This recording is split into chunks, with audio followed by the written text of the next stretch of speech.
Olá, meus amigos. Nós estamos aqui mais uma vez no podcast MedTalks. Hoje nós vamos abordar um tema extremamente interessante, que vai lidar justamente com toda essa perspectiva de engordar, emagrecer, beleza. O que é interessante? Nós vemos hoje uma sociedade que traz à tona toda essa discussão. E para trazer essa discussão de uma forma bem mais profissionalizada, nós estamos aqui com o Dr. Lucas Arantes, cirurgião plástico, que vai nos dar a honra de participar desse bate-papo, e a psicóloga Lara Damasceno, especializada em psicologia da obesidade e do emagrecimento. São dois colegas que têm aí uma vasta experiência na sua atuação e vai enriquecer certamente esse bate-papo aqui e trazer novidades para que a gente possa transmitir isso para vocês. Vocês sabem que o programa é para vocês. Nós estamos aqui com o objetivo de trazer novidades e atualizações que vai ser decisivo na sua busca do melhor para que você possa cuidar da sua saúde. Então vamos começar aqui por Dr. Lucas. Doutor Lucas, muito obrigado aí por aceitar o nosso convite e a gente fica muito honrado com a sua participação. Olá, doutor Epifânio. Eu que agradeço imensamente a oportunidade de participar aqui e tentar contribuir também com você. Perfeito. E, doutora Lara, obrigado pela aceitar o convite e trazer esse bate-papo que certamente vai ser enriquecedor para todos nós. Agradeço a participação, o convite, e é importante lembrar essa atenção que estão dando a um assunto tão necessário e novo na nossa cidade, principalmente, que é relacionar a psicologia, comportamento alimentar e essa parte estética.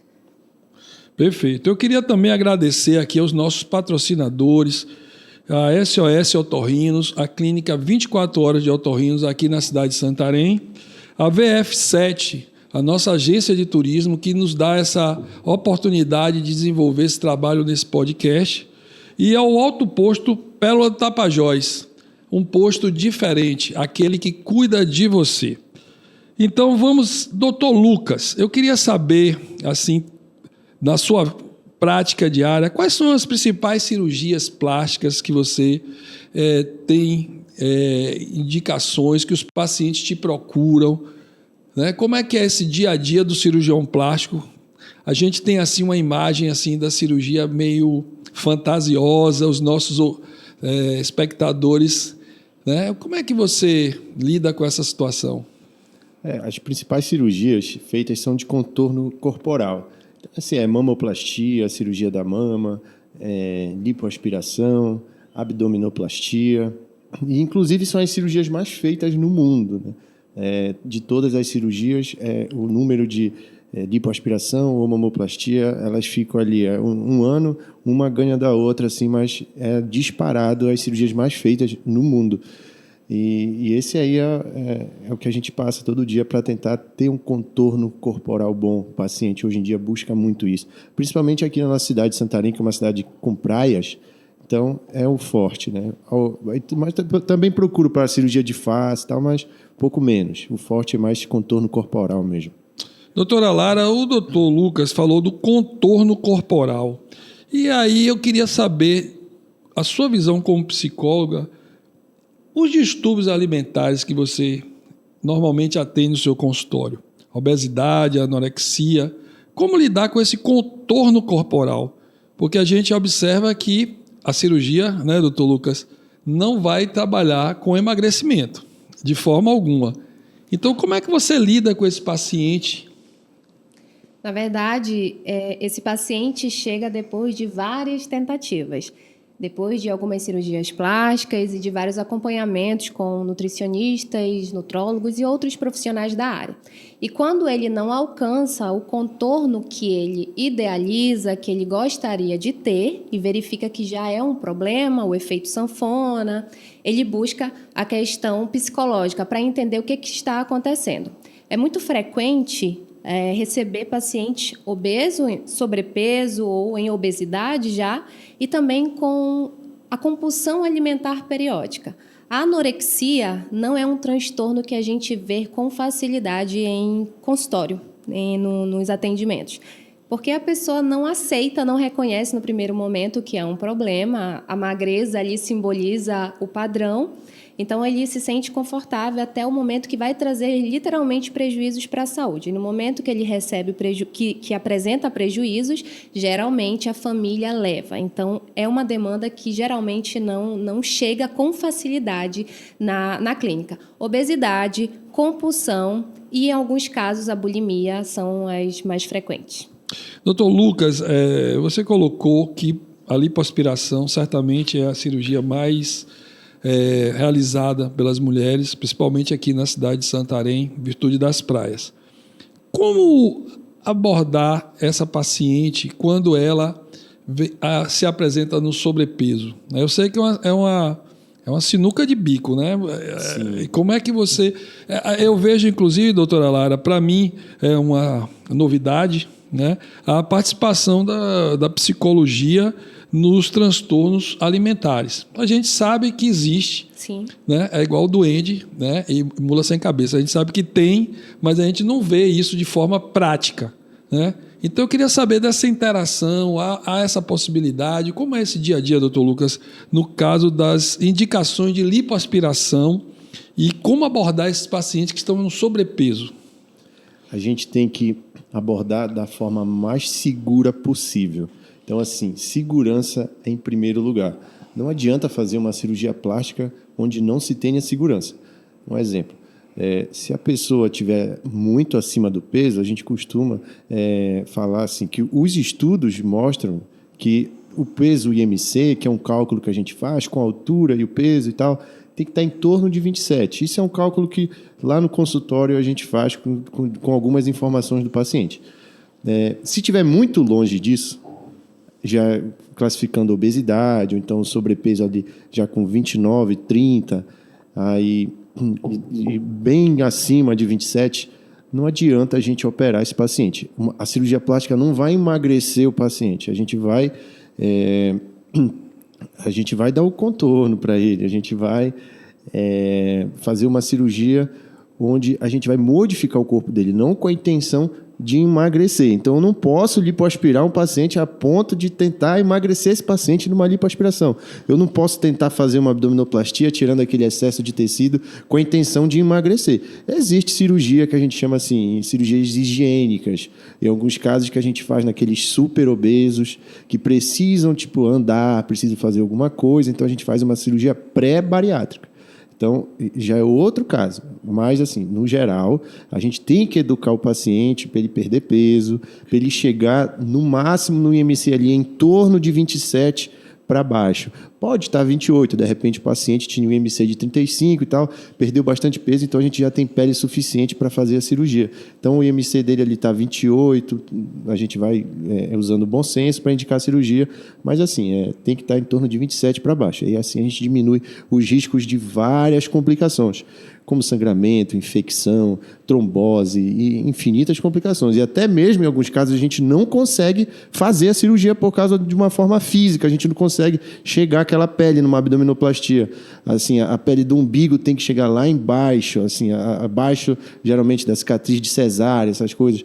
E com tanto de tecido ali, com tanta gordura naquele abdômen, a gente não consegue chegar. Então, é contraindicado, não tem como fazer uma cirurgia. Então, coloca a segurança em primeiro lugar, passa isso para o paciente, que ele precisa ser uma cirurgia segura, afinal de contas a gente tem tempo para isso, cirurgia plástica não é uma emergência, e assim a gente programa uma cirurgia bem feita, com os cuidados, com segurança e tudo mais. Essa história que você colocou, achei interessante, a gente dá o tempo. Mas, doutora Lara, a gente vê que a sociedade nossa é uma sociedade muito imediatista, uma sociedade que não entende essa palavra tempo. Como abordar o emagrecimento com a terapia psicológica? Como isso se complementa com a medicação? Andam juntos, andam separados? Eu gostaria que você abordasse um pouco esse tema para que a gente pudesse entender melhor.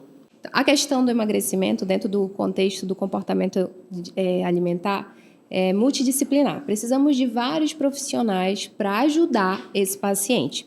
No momento em que o cirurgião orienta a perda de peso para começar a fazer e elaborar um planejamento para esse contorno físico, a gente precisa também fazer um planejamento no pós-cirurgia. Por quê? Aí entra a questão do comportamento. Para a gente alcançar um emagrecimento saudável e sustentável, junto com essa equipe, endócrino, nutricionista, psicólogo e também um cirurgião que é a cereja do bolo, a gente precisa psicoeducar, falando todas as questões, as necessidades, os riscos que ele corre, verificando se ele tem alguma questão, transtornos também psicológicos, ansiedade, depressão, que a gente precisa primeiro ajustar, equilibrar. Essa abordagem é muito sensível, porque ele quer muito rápido, quer de forma imediata um resultado, e a gente precisa treinar essa paciência, equilibrando a necessidade com um futuro resultado para ser satisfatório para ambos, tanto para os profissionais e quanto principalmente para o paciente. Mas o que é interessante falar também nesse ponto de preparação de cirurgia, de contorno corporal, da plástica, que no primeiro momento ele fica muito motivado. Eu vou emagrecer X quilos para cirurgia plástica. No momento em que ele chega até rápido a esse resultado, acontece a cirurgia, ele visualiza literalmente um resultado muito bom, ele relaxa. Porque não teve um planejamento, não tem um motivo para continuar cuidando da alimentação. E a alimentação é que vai manter esse resultado, entendendo que o comportamento alimentar vem ali carregado de questões culturais e relacionamentos sociais. Então, a gente vai ter que fazer uma mudança no estilo de vida desse paciente para a gente alcançar. E o que eu acho mais importante também, além de alcançar, é manter resultado, equilíbrio em relação às emoções, para a gente ter escolhas mais conscientes no futuro. Doutor, dentro dessa visão aí que a doutora Lara falou, a gente também tem aqueles pacientes que têm uma postura diante da cirurgia plástica que a gente chama de dimorfismo corporal, né? Como lidar com essa situação? Certamente no seu consultório isso não é algo incomum. É algo que há uma necessidade de um apoio, vocês fazem esse link com o psicólogo, como é que... Eu sinto que deve ser uma saia justa, com certeza, entendeu? Sim, bastante. A cirurgia plástica é a psiquiatria das cirurgias, né? Então a gente vai trabalhar muito a mente do paciente. E tem muito paciente com dismorfismo, isso aí é um fato, até por causa de uma questão cultural, né?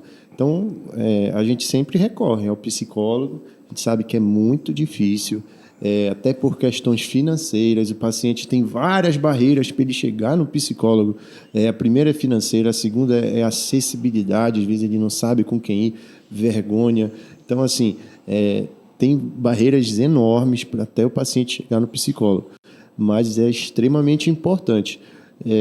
Então, quando o paciente chega com essas questões, que a gente começa a notar que existe um dismorfismo, aí é um problema grande, porque a gente tem que saber dizer não. Mas dizer não dói. Tem paciente que chora, tem paciente assim, que fala que a gente acabou com o sonho dele. Na verdade, a gente está cuidando dele, né? Então, Isso. Cuidar também significa dizer não e tem que aprender, a gente tem que fazer o certo, entendeu? E lógico, a gente vai tentando dar o apoio, conversando bastante, conversa, e assim a gente vai levando. Porque assim, eu acho que a função de quem trabalha da área da saúde é justamente essa, né? É orientar, porque existe um certo imaginário da população que tudo é perfeito, que não existe o durante, só o antes e o depois. E a gente que trabalha na área da saúde, a gente tem que trazer o paciente para a realidade, mostrar para ele, né, as questões que ele certamente desconhece, mas que são extremamente importantes para que ele consiga chegar ao que ele deseja. Até enxergar a vida de uma forma mais prazerosa. Olha, Doutora, Epifânio, assim, pois eu não. costumo falar que o bom profissional, ele educa, ele não sugere, né? Então, assim, é uma questão de educação. A gente tem que educar o paciente também, né? E eu acho que a gente não aprende na escola orientação nutricional Exatamente. e nem financeira, né? Eu acho que já deviam ser 2 matérias aí que deviam estar Com na certeza, escola. com certeza. Para a gente levar para a vida, né?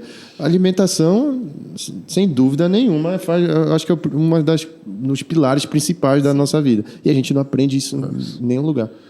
E nesse gancho aí que o doutor Lucas falou, doutora, o que é comportamento alimentar e hábito alimentar? É a mesma coisa? Não.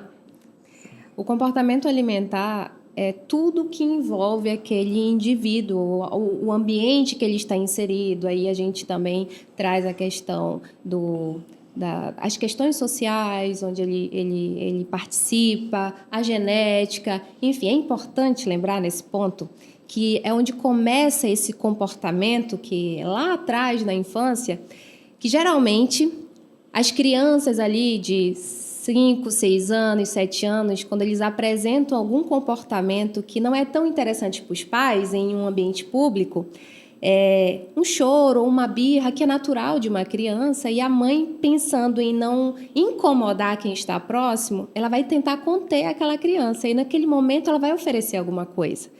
E geralmente ou é um brinquedo, ou é um doce, um pirulito, uma balinha, que aí ela vai confortar a dor daquela criança. Ou seja, a gente já vai crescendo entendendo que sentir desconforto não é aprovado, não é permitido.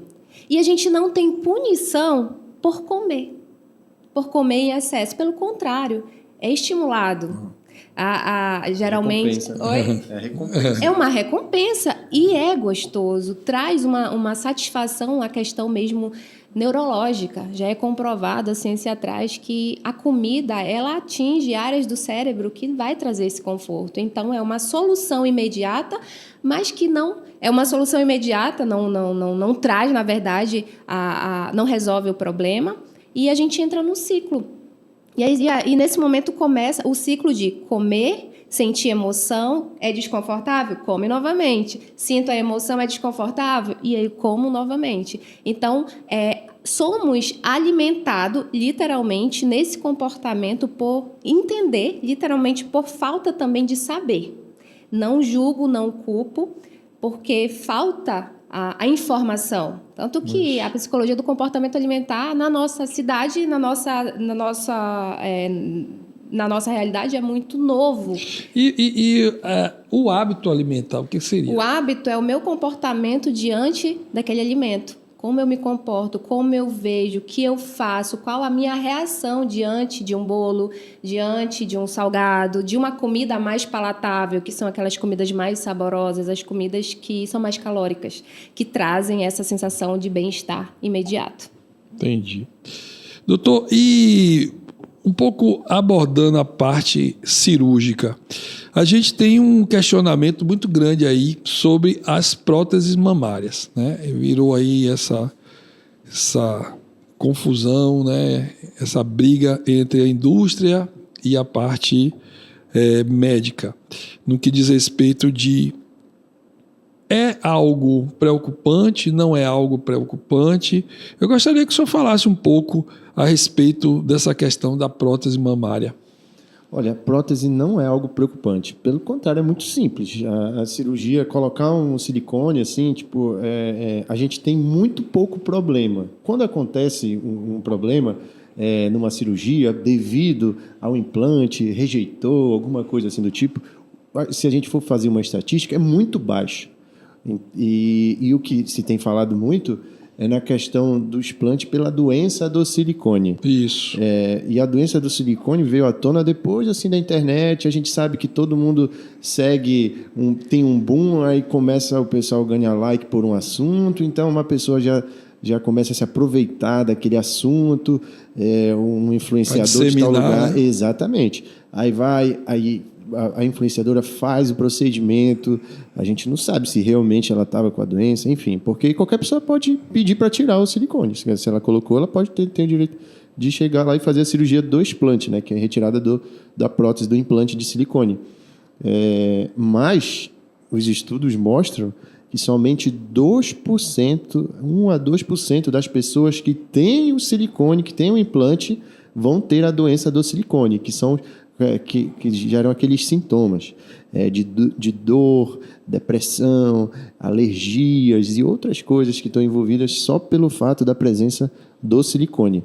Então, é muito baixa. Isso está mais associado em pessoas que têm doenças já com histórico de doenças depressivas, fibromialgia, que é uma doença que anda junto com a depressão, que é um tipo de doença reumatológica, outras doenças reumatológicas, como lúpus, artrite. Então, geralmente, o paciente que tem essas doenças, ele pode apresentar a doença do silicone. Assim como o paciente também que não tem nenhuma doença também pode apresentar, mas elas andam juntos. A doença do silicone é uma doença reumática, né? Então, veio à tona, veio um boom. Então, tem muito fator psicológico aí por trás. E que muita gente quis tirar o silicone por causa disso. E existe alguma técnica que tenha uma eficiência de resultado tanto quanto a prótese silicone? Não tem. Se a pessoa quiser um colo bem marcado, quiser uma cirurgia daquele tipo, o silicone é a solução. Se fala muito em enxerto de gordura, que o enxerto de gordura na mama é feito desde 1950. E agora imagina uma mama com a consistência cheia de gordura. Não vai ficar uma mama com a consistência de um silicone. Então, assim, a gordura na mama é para um objetivo, o silicone é para outro. Então, a gente tem que ficar bem claro isso aí. Existe, doutor, um prazo para se fazer essa revisão, retirada, substituição do silicone? Não necessariamente. O que acontece é que em torno de 10 anos as pacientes querem mudar. Por quê? Porque a mama caiu. O silicone pesa. Ou também, se ela não tivesse colocado silicone, a mama também ia ceder. É natural isso do corpo humano. A mama vai cair. Então, assim, com 10 anos ela quer levantar, ela quer aumentar, ela quer tirar. Então, geralmente, o que as pacientes querem é levantar. Mas eu tenho já exemplos de pacientes que foram comigo com prótese há mais de 20 anos, com a prótese já, e simplesmente foram lá no consultório para verificar se havia algo a fazer, se tinha que fazer alguma coisa. Eu pedi exames e tal, falei, tá tudo normal, não tem nada. Então eu quero continuar com a prótese, tá? Segue a vida. Certo. Tem alguma coisa assim especial que seria interessante falar para as mulheres que querem colocar uma prótese de silicone? Você acha que use sutiã.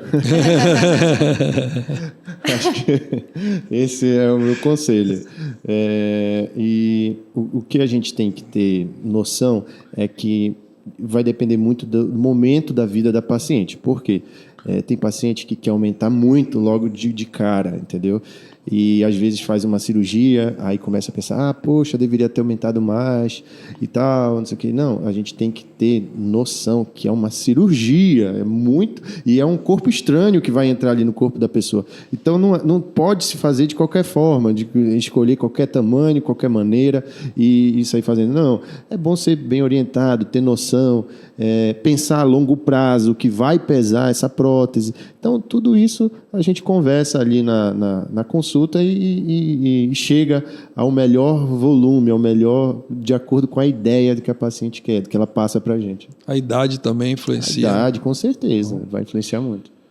Doutora, em relação à compulsão, no seu consultório, existe alguma patologia, até psicológica ou até psiquiátrica, sim, que a gente sabe que os sintomas eles são assim muito sutis, que você consegue identificar quando há esse aparecimento desse quadro de compulsão ou sim, qualquer outro? Você poderia sim, abordar esse tema?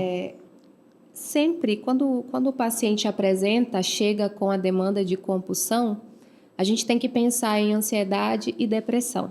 Sempre estão muito aliadas. E também transtorno de personalidade, em especial borderline, que é um indivíduo que apresenta oscilações com frequência no humor. E essa dificuldade em controlar, né, todo esse humor, geralmente tem uma fuga ali na comida. Então, transtorno de personalidade, ansiedade e depressão geralmente estão associados à compulsão ou qualquer outro transtorno voltado para a alimentação, transtorno alimentar. A senhora normalmente tem pacientes que acompanha junto com profissionais médicos, tanto nutrólogo quanto endócrino. Como é essa relação com os colegas? Porque assim, eu vejo, desculpe insistir nisso, mas a sua especialidade é uma especialidade um tanto quanto inusitada. Acredito que nos grandes centros seja até muito mais comum. E eu gostaria que a senhora falasse um pouco Sim. sobre esse permeio com as outras Sobre especialidades. essa dinâmica. Exatamente. Hoje, se você abrir as redes sociais, você vai ver um boom de profissionais trabalhando com emagrecimento. E atualmente, apesar de termos grandes profissionais, excelentes profissionais, temos um índice muito grande de obesidade. E o que justifica isso? Já que temos profissionais acessíveis de qualquer lugar do Brasil ou do mundo mesmo através das redes sociais, do online, por que a gente não está conseguindo que uma boa parte da população chegue no nível ali de peso saudável? Não estamos falando nem de estética, estamos falando de saúde. Então, quando a gente para pensar, onde que está o problema?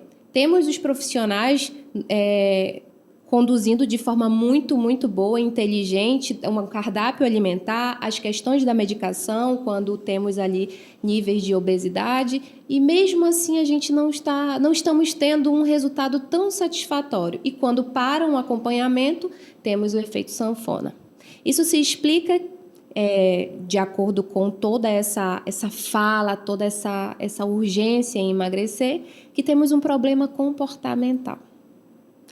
Como eu me comporto diante do alimento? Como eu como? Qual a velocidade que eu como? O que eu penso? O que o alimento representa para mim? Eu sempre costumo falar para os pacientes, o alimento é um sintoma. Antes de eu começar a trabalhar com o paciente a questão literalmente do comportamento alimentar, cardápio, diário de alimentação, eu trabalho ali para equilibrar a ansiedade e ajustar os sintomas depressivos ou outras questões de transtorno de personalidade. Ou seja, não tem como trabalhar a questão do emagrecimento de comportamento alimentar sem uma equipe. Um nutrólogo, um endócrino, porque a gente precisa saber como que está a saúde fisiológica desse indivíduo e a mental.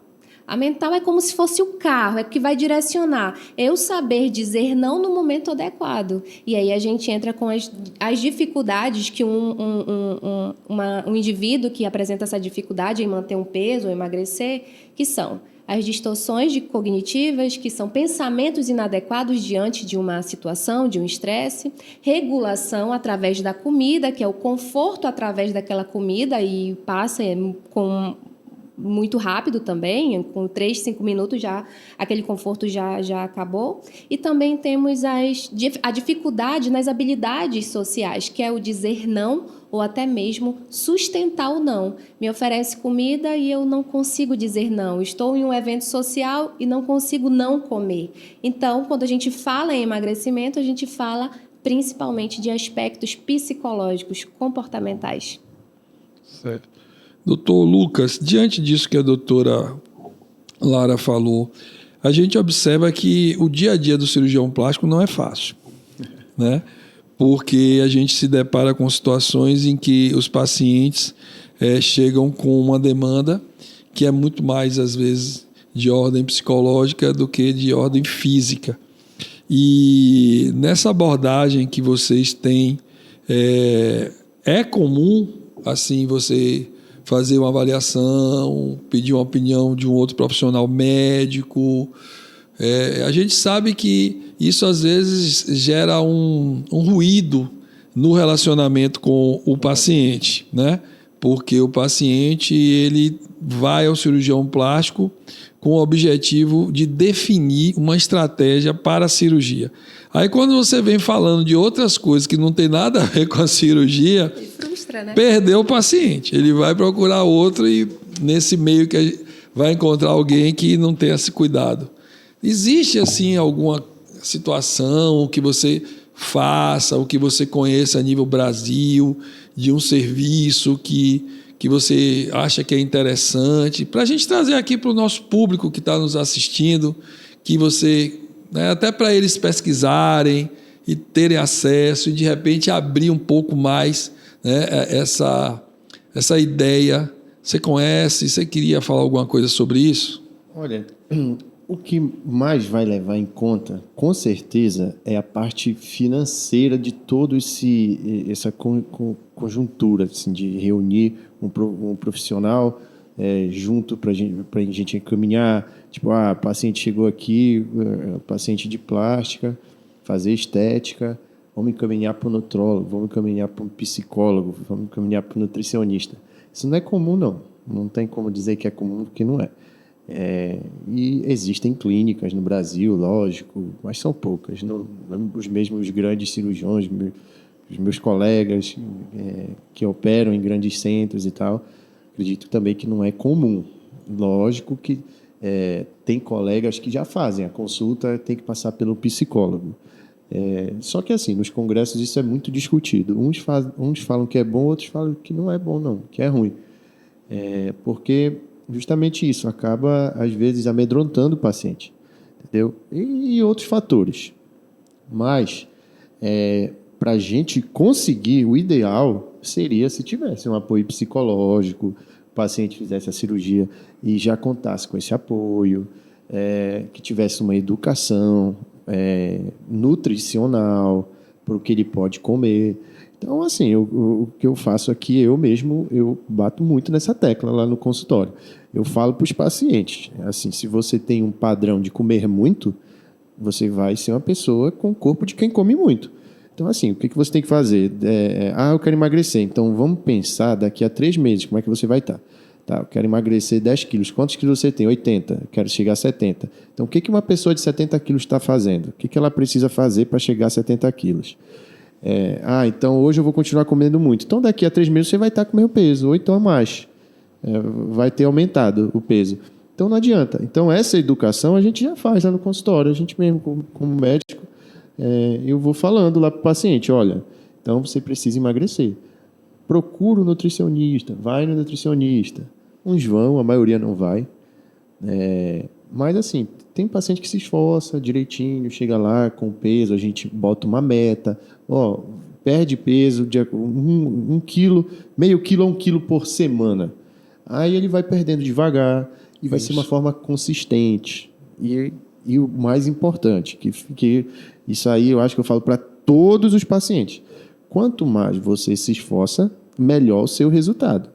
Perfeito. A parte médica aqui eu vou fazer, eu vou lipoaspirar, a gente é limitado a lipoaspirar uma certa quantidade do corpo, que os estudos já mostram que é seguro a gente limitar até essa certa quantidade, e a gente não é obrigado a chegar nessa quantidade, porque dependendo ali de como está na cirurgia, se está sangrando muito ou não, a gente tem que usar o bom senso e tem que saber a hora de parar.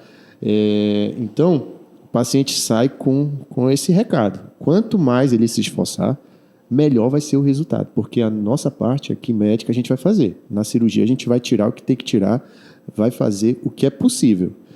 E os melhores pacientes, assim, de questão de resultado e tudo, são os que se esforçaram bastante também, mas se torna uma coisa leve, não é um esforço, não é uma briga diária, não. Isso. Tem que ser algo tranquilo, algo de comer. Eu vou comer o que eu gosto, mas come com orientação, com qualidade. Entendeu? Assim, eu sempre costumo falar que se alguém me chamar para comer uma salada, eu adoro salada, eu vou comer a salada. Então a gente tem que começar a alimentar isso na nossa mente também. Não, eu gosto de comer comida saudável, entendeu? E parar de repudiar isso aí, parar todo dia, é um trabalho mental que a gente tem que fazer. E vai conversando com o paciente, vai chegando, aí a gente já consegue fazer um trabalho disso aí, mas é muito difícil a gente chegar e encaminhar quer dizer, conseguir esse trabalho em conjunto com o psicólogo, o nutricionista, e assim, um acompanhamento mais completo, né, por vários fatores. Mas, graças a Deus, tem ido bem. Mas eu acho que a sua posição em falar para o paciente, porque assim, a gente sabe que o paciente ele tem uma referência muito grande ao médico, né? E o cirurgião plástico, ele é um profissional que geralmente o paciente, quando procura, é porque vem de uma referência. Né? Ele não vai lá bater em qualquer cirurgião plástico. Ele já tem uma referência, alguém que operou, né? Alguém da família, os resultados. Hoje a gente tem pelo Instagram, né? Às vezes, a divulgação desses resultados. E eu acho que a sua postura de fazer uma ação multidisciplinar, tendo esse cuidado de orientar o paciente, explicar o que ele precisa fazer para que esse resultado seja perene, é muito importante, porque isso leva a uma cumplicidade com o paciente, né? Ele se sente acolhido, né? Não apenas você vai lá e tecnicamente faz o procedimento, mas ele se sente acolhido e ele se torna cúmplice. E eu acho que fica mais fácil atingir o resultado, né? Porque ele vai saber que eu falo 50-50.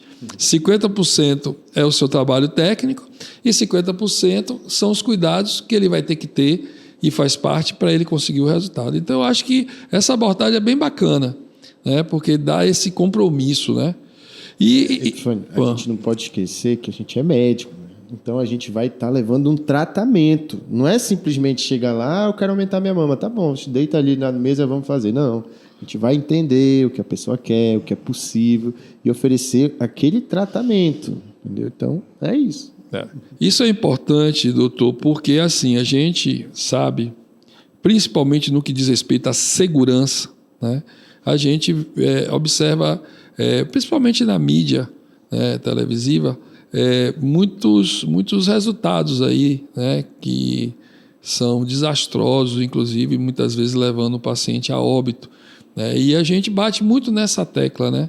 E eu queria ouvir a sua opinião sobre isso, sobre essa questão de segurança, né? Especificamente assim em relação aos procedimentos estéticos, né? Que isso é importante que o paciente tenha essa percepção, né? Às vezes ele vai muito, como você falou há pouco, que a questão financeira é algo que contagia o paciente. Viu? Você, ouvinte, né? Você que participa, eu sei que a gente sabe que essa questão financeira é muito importante, mas a saúde não tem preço. Então, quando você vivencia algo que vai te trazer um risco, tem que pesar o benefício. Então, eu queria que você falasse um pouco sobre isso de uma forma geral, sem precisar descer a detalhes. É muito simples. A cirurgia plástica, as cirurgias eletivas, né, marcadas, que a gente tem tempo para preparar o paciente, a gente não precisa forçar ninguém, né, a fazer o procedimento de qualquer forma, de qualquer jeito. Então, segurança tem que vir em primeiro lugar. Não adianta a pessoa fazer uma cirurgia, mas ela queria que fizesse isso, mas não deu certo. Entendeu? Teve um problema, acabou tendo um problema bem grande lá na frente. Né? Não gosto nem de falar que atrai, né? Mas assim, tipo, limpou muito e sangrou, acabou que o desfecho foi ruim, a pessoa está internada, não sei o que, está hospitalizada, ficou sequelada. Enfim, não adiantou nada. Não adiantou nada. Era melhor ela não ter feito a cirurgia. Era melhor ela ter ficado quieta. Então, a gente tem que prezar por isso, pela segurança. Então, fazer direitinho, seguir as orientações. Não é algo novo. As cirurgias que a gente faz, a gente não está testando hoje num paciente. Já foi feito, a gente aprendeu aquilo. Tudo que a gente faz hoje já fizeram. Então, é só copiar, fazer igual, direitinho, com bom senso, colocando a segurança na frente, que daí a gente vai seguindo, vai dando tudo certo. Lógico, tem coisas, tem problemas que acontecem, a gente está sujeito a tudo isso, a gente não é uma matemática exata, a gente não é uma massinha de modelar, né?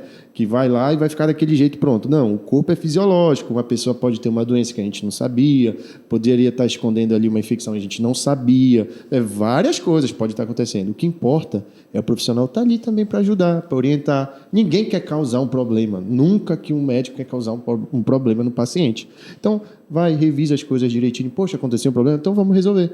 Vamos lá, vamos atrás. Esse que é o bom profissional. Que vai lá, que tenta, que sabe resolver. Que acolhe o paciente. Né? E que faz o procedimento, aconteceu o problema, vamos resolver. Eu sei resolver. Entendeu? Então, esse faz parte do conjunto também de escolher um bom profissional. Por isso que a gente tem que ter o bom senso na hora de escolher e pesar a parte financeira. Porque se você escolhe uma coisa, porque é mais barato ali, em hipótese alguma eu tenho condição de pagar tal profissional. Aí vai, se acontecer um problema. vai sair extremamente caro para a pessoa. Entendeu? Assim, às vezes não vai ter preço para aquilo.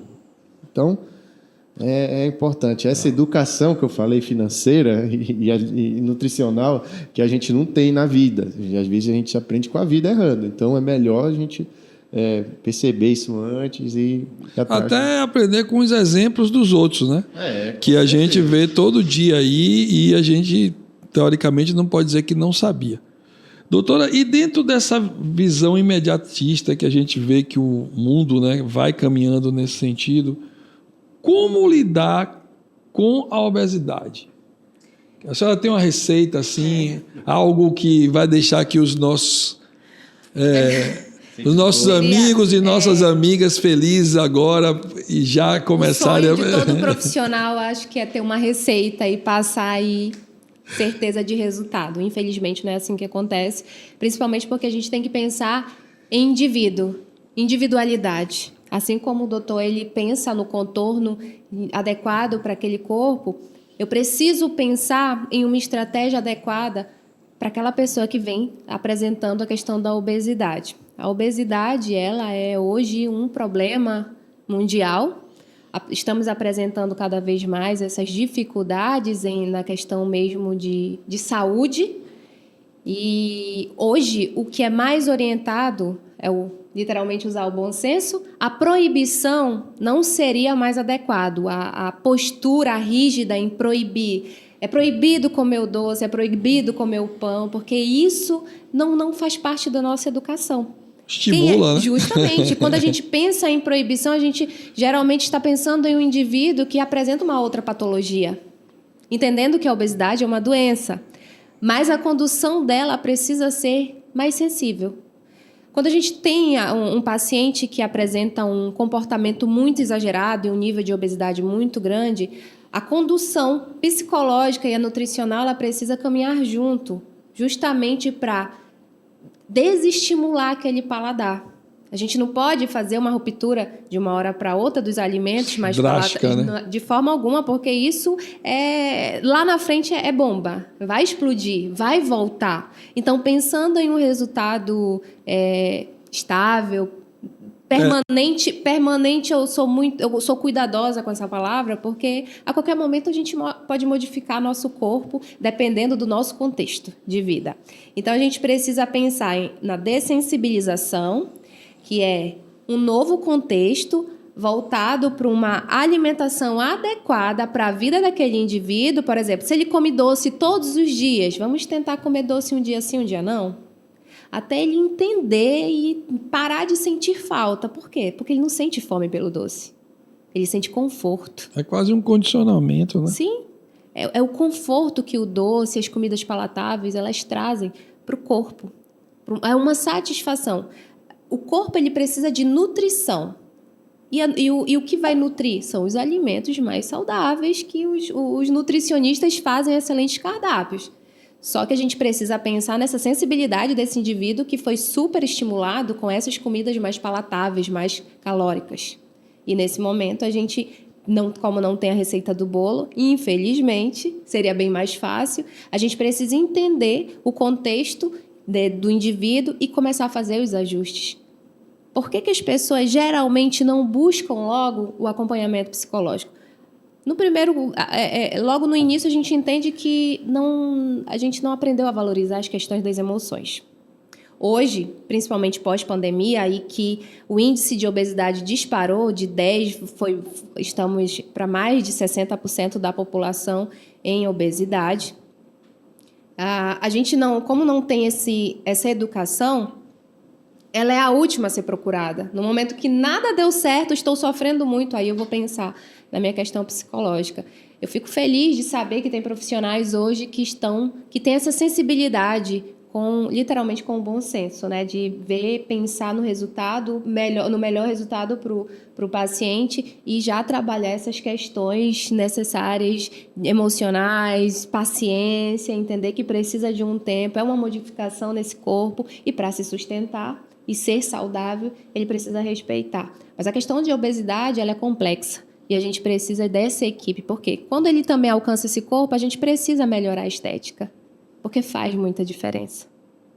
A gente entende que a estética é algo que é fundamental para a autoestima, né, para fazer com que as pessoas desempenhem as suas atividades melhor e também pela questão emocional. Sim. Né? E a gente sabe que um corpo obeso, depois que perde, né, chega a um peso que considerado ideal, é quase que, né, doutor, acho que 99,9% tem que fazer alguma cirurgia estética para fazer esse contorno corporal e a pessoa se sentir bem, né? O que é a estética? Estética é ter saúde, né? Então, assim, uma pessoa saudável ela é bonita, entendeu? Então, a gente tem que prezar por isso na hora de fazer uma cirurgia, na hora de indicar uma cirurgia para o paciente. Porque se ele está procurando uma estética melhor, ele está procurando ficar mais saudável. A gente sabe, não adianta, isso é questão de gosto, mas assim, uma pessoa também que vai na academia, começa a usar vários tipos de anabolizantes e tudo mais, tem gente que gosta, mas assim, tem uma grande maioria que fala assim, não, já não gosta, entendeu? Então, assim, já fugiu da estética também. E assim como, vai na academia, se cuida, tem um padrão de não comer doce, tem um padrão de se cuidar todo dia, tem muita saúde, tem virilidade, então essa é a pessoa bonita, geralmente, né? Em torno, a grande maioria da população vai achar essa pessoa bonita, né? Esse é um fato, entendeu? Então, é isso que a gente tem que prezar, pela saúde, entendeu? Então, pessoas saudáveis são pessoas bonitas, esteticamente bonitas. Né, quando o doutor fala nessa questão da estética, da beleza, literalmente de um ser humano saudável, a gente também precisa pensar que a busca pela estética, uma busca descontrolada, que é quase vale tudo para eu ter aquele corpo, não é um pensamento adequado. E o que vai direcionar para trazer literalmente um pensamento, um raciocínio coerente é entender que a beleza ela é um contexto. A gente não pode pensar em beleza somente em partes, que aí a gente entra também com os transtornos de distorção de imagem. É entender que o que é preciso fazer para ter uma beleza. Um conjunto.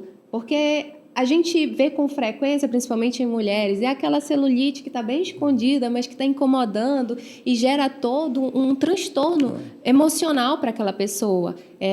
Quando ela está na praia, ela se esconde porque aquela celulite fica na cabeça dela, fica mais evidente e às vezes, na grande maioria das vezes, quando a gente apresenta encontra um paciente que apresenta alguma distorção muito elevada ou a dismorfia, é quase que inexistente aquele defeito que ela diz ter. Então, é pensar que a beleza é um conjunto, não é separado. A gente tem que pensar na parte estética, no cuidado com a saúde, as emoções. Aquela cabeça ela precisa estar em equilíbrio. E a pessoa se torna feia, né? Porque, tipo sim. Não quero tirar minha roupa por causa disso aqui, uma coisinha assim. Aí começa todo mundo a achar estranho aquela pessoa. Ou quando chega com a foto, eu quero os seios dessa pessoa, o glúteo, o bumbum dessa outra. Então, é como se fosse um retalho. E a gente precisa prezar e pensar na individualidade, que é justamente essa educação que o cirurgião vai fazer. Né? Chega com uma referência, mas será que eu vou me aproximar? Tem como eu me aproximar daquela referência? Porque aí a gente pode também trazer um outro problema pós-cirurgia. Então, frustração. Sim, que é alinhar a expectativa com a frustração. Até onde o teu corpo consegue chegar? Onde é possível? O meu trabalho vai até onde? Essa honestidade é muito necessária nesse contato. E é importante, eu acredito que, como o doutor Lucas falou, o esclarecimento do paciente, né? Ao paciente no sentido das limitações, no sentido das complicações, né? Diante de um exagero que eventualmente ele queira, né? Como resultado, porque isso vai ser revertido para ele mesmo, na sua saúde, né? Vai evitar que ele tenha danos, que ele tenha sequelas, e às vezes sequelas que vai ser muito mais complexas do que aquele problema que, entre aspas, ele não exatamente. Então, eu acho que assim, a nossa função como médico é acolher o paciente. Eu vejo que a gente, né, tem que ouvir o paciente, né? Às vezes a gente percebe que essa comunicação às vezes não é muito bem feita. Normalmente a gente sabe, né, Lucas, quando a gente tem algum problema com o paciente é porque a comunicação não falhou, né? Não foi efetiva e não foi esclarecedora. Né? É aí que falha. Isso. E principalmente no quesito cirurgia plástica, que você lida com expectativas. Né? Então, tem que realmente exaurir, né, todas as dúvidas, tirar todas as dúvidas, porque a gente sabe que aquilo vai ser fundamental para, né, o paciente ter uma ideia do resultado, do que ele pode esperar com o procedimento.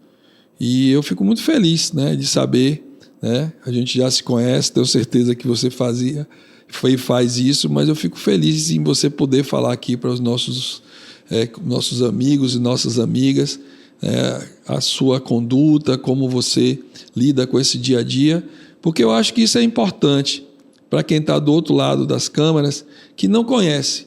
Cria-se, às vezes, um imaginário e a gente precisa, muitas vezes, desmistificar isso no sentido não de frustrar os resultados, mas de esclarecer e trazer um bem-estar, né, ao paciente que procura vocês, no sentido de que ele vai ficar feliz com o resultado, porque isso vai ser esclarecedor de uma forma prévia, e isso vai levar ele a entender que aquele resultado foi o possível. Eu fico muito feliz, nosso podcast está chegando ao fim, e eu gostaria de ouvir do Dr. Lucas, né, e da doutora Lara, o que você falaria para o seu paciente ali naquela câmara? Doutor Lucas, o que você falaria com o seu paciente que está hoje querendo fazer uma mamoplastia, uma lipoaspiração? O que você diria para ele?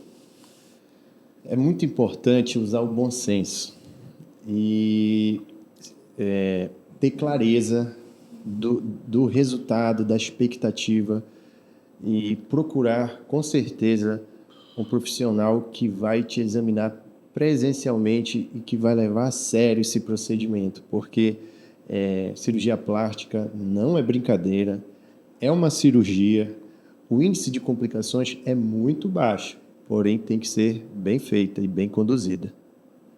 Perfeito. Doutora Lara, a gente sabe que sua especialidade para a nossa região é algo inusitado, mas extremamente importante, porque a gente vê, diante de tudo que você abordou, a importância de lidar com o nosso lado psicológico, nossos fantasmas, né, nossos traumas, que muitas vezes são a causa da nossa obesidade, né? E eu gostaria que, olhando para aquela câmera, a senhora dissesse o que a senhora diria para o paciente que tem um quadro de obesidade e que precisaria de um apoio, de uma avaliação do ponto de vista psicológico. Quando a gente pensa em um paciente obeso, a gente também entende que ele levou um tempo para chegar naquele corpo. E se ele levou um tempo, está muito relacionado, literalmente, como ele se comporta diante dos alimentos, como é essa dinâmica de vida, o contexto familiar e, principalmente, como ele tolera frustrações. Para você que passa por isso, sente essas dores, entendendo e pensando também na questão de saúde, que esse é o nosso objetivo. Eu sempre falo também para o paciente que o meu objetivo é tornar a vida dele mais significativa. E para isso acontecer, a gente precisa pensar nesse corpo não somente como um corpo, e sim como um todo que vai direcionar a vida dele. Então, pensando dessa forma, nesse sentido, a gente, quando fala em obesidade, a gente precisa dar uma atenção às questões psicológicas, que é o motor, é o carro, é o que direciona a vida daquele indivíduo, e também pensando em manutenção. Alcançou o objetivo? E agora? O que eu preciso fazer para manter? Vou conseguir seguir um cardápio calculado para o resto da minha vida? Ou eu vou aprender a comer, eu vou respeitar os meus limites e, principalmente, saber dizer não, ter habilidades sociais? É dessa forma que a gente conduz o paciente com autonomia para ele, literalmente, tomar as decisões de forma mais assertiva. Obrigado, doutor Lucas, obrigado, doutora Lara. Eu fiquei muito feliz com esse podcast. Eu acho que a gente teve a oportunidade de abordar temas que teve uma interação muito grande entre a cirurgia plástica e a parte da psicologia ligada ao emagrecimento. E eu tenho certeza que você que está aí do outro lado vai ficar muito, né, encantado com tudo que foi dito, vai ter suas dúvidas. É exatamente para isso que nós estamos aqui. Você pode acessar suas dúvidas, mandar seus questionamentos. Nós teremos a oportunidade de passar para os nossos convidados para que eles possam responder e fazer com que esse bate-papo se estenda e que você possa ter, através dessa oportunidade, esclarecer as suas dúvidas e, através desse esclarecimento, você conseguir atingir os melhores resultados. Eu gostaria também de agradecer a VF7, a nossa agência de marketing, que faz esse planejamento do podcast, que nos dá esse apoio. A SOS Otorrinos, a clínica 24 horas de otorrinos aqui na cidade de Santarém, e o autoposto Pérola Tapajós. Mais do que um posto, ele é algo que acolhe você. Meus amigos, minhas amigas, estamos chegando ao fim. Eu gostaria de agradecer a todos vocês que estiveram conosco nessa oportunidade e dizer a vocês que em breve nós teremos outro tema extremamente importante que eu tenho certeza que vocês vão adorar. Vocês sabem que esse podcast é para você. É a oportunidade que vocês têm de saber o que está acontecendo na região de Santarém, as novidades, a atualização e os questionamentos para que você possa, através dessa exposição, tirar suas dúvidas e, com certeza, ter os melhores resultados. Então, muito obrigado pela audiência, muito obrigado pelo apoio e até mais. Muito obrigado. Obrigada. Aproveitando a oportunidade, vamos trazer aqui um presentinho, um mimo aqui para os nossos convidados. Doutor Lucas e doutora Lara. Um mimo para vocês, tá? Obrigada. É um presente aqui do MedTalks, tá? Ok? Oi? É o segundo mimo. É o segundo mimo. Espero que vocês gostem. Dá para malhar, dá para... Entendeu? Ótimo. Dá para malhar, dá para fazer atividade física. É uma malha bem gostosa, bem confortável. Entendeu? Viu? Então, prazer ter vocês aqui. Obrigado. Até o nosso próximo encontro.